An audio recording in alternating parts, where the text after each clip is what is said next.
ওয়ালাইকুম ভিউয়ার্স, আশা করি সবাই ভালো আছেন। তো দেখেন এই যে এখানে একটা 48 ভোল্টের চার্জার, এটা আগে সিলভার ছিল, তো এটা তৈরি করলাম। এটা আসলে একটা গ্যারেজের চার্জার, অনেকগুলো চার্জার একসাথে দেখতে পারতেছেন। এগুলো সবই 48 ভোল্টের চার্জার, এটাও 48 ভোল্টের চার্জার। এগুলো সব সিলভার, এগুলো সব তামা দিয়ে তৈরি করবে ইনশাল্লাহ। আর এটা দেখতেছেন, এটা একটা 60-এর চার্জার, 60 ভোল্টের চার্জার।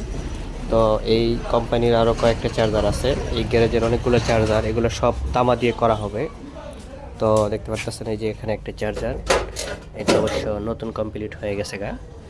তো এটা কমপ্লিট হয়ে গেছে, যে এখানে একটা চার্জার, এটা অবশ্য কাজ করা হবে, মানে এটা কাজ করতেছি, এটারও কয়েল তৈরি করা হচ্ছে। আবার একদিক দিয়ে এই যে এটা একটা, এটাও ওই কোম্পানির চার্জার। তো এটা অবশ্য সিলভার ছিল, এটাও তামা মানে করা হয়ে গেছে, যেটা দেখালাম একটু আগে। তো এরকম অসংখ্য চার্জার, এগুলো আসলে সিলভারের চার্জার অবশ্য ভালো চলে, কিন্তু কিছু কিছু জায়গায় আসলে ভোল্টেজের 19-20-এর কারণে আসলে সিলভারের চার্জার চালানি হয় না, চালাতে গেলে অনেকটা মুশকিল হয়ে যায়।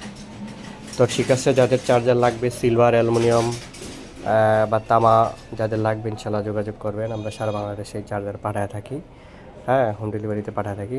তো ঠিক আছে, সবাই ভালো থাকেন, আসসালামু আলাইকুম।